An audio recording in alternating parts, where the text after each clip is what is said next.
माऊलीचा पालखी सोहळा 8 जुलै रोजी फलटण तालुक्यात आगमन करत असून संत ज्ञानेश्वर महाराज पालखी सोहळ्याचे पहिले उभे रिंगण पार पडते ते ठिकाण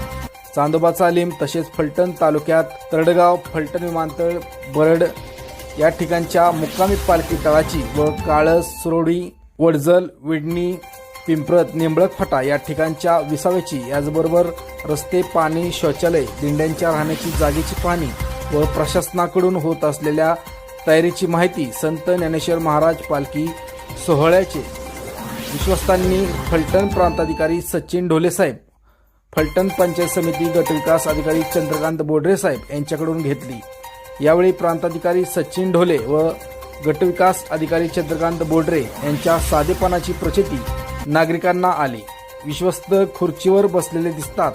तर प्रशासकीय अधिकारी जमिनीवर मांडी घालून बसलेले छायाचित्रात दिसत आहेत।